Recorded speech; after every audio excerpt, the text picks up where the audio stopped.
Salut tout le monde, j'espère que vous allez bien. Moi, je me porte à merveille par la grâce de Dieu. Ma prière pour vous est que Dieu vous garde en paix et qu'il vous épargne de toute maladie. Par cette vidéo, aujourd'hui, nous allons lire quelques notes provenant de l'Organisation mondiale de la santé sur le sujet du corona, autrement appelé COVID-19. Restez connectés, à tout de suite. 1, 2, 3, come on!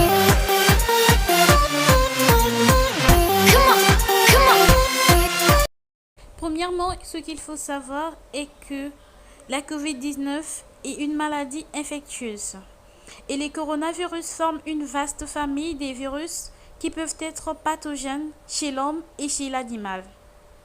On sait que chez les êtres humains, plusieurs virus peuvent entraîner des infections respiratoires dont la manifestation vont du simple rhume à des maladies plus graves, comme le syndrome respiratoire du Moyen-Orient, autrement appelé MERS, et le syndrome respiratoire aigu sévère, autrement appelé SRAS.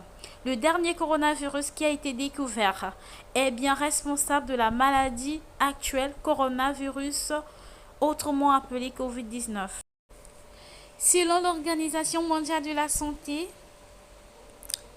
la Fédération internationale des sociétés de la Croix-Rouge et du Croissant-Rouge, IFRC, l'UNICEF et l'Organisation mondiale de la santé ont publié de nouvelles pour aider les enfants et les écoles à se protéger contre la transmission de la maladie à coronavirus COVID-19.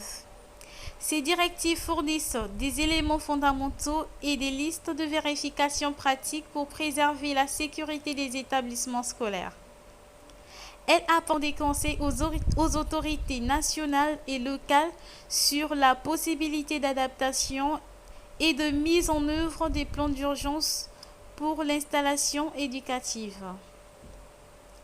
En cas de fermeture d'établissements scolaires, ces orientations contiennent des recommandations pour atténuer les répercussions négatives éventuelles sur l'apprentissage et le bien-être des enfants. Cela implique de disposer de plans solides pour garantir la continuité de l'apprentissage, y compris au travers d'options d'enseignement à distance, telles que l'éducation en ligne et la diffusion radiophonique de contenus pédagogiques, et pour veiller à préserver l'accès aux services essentiels pour les enfants.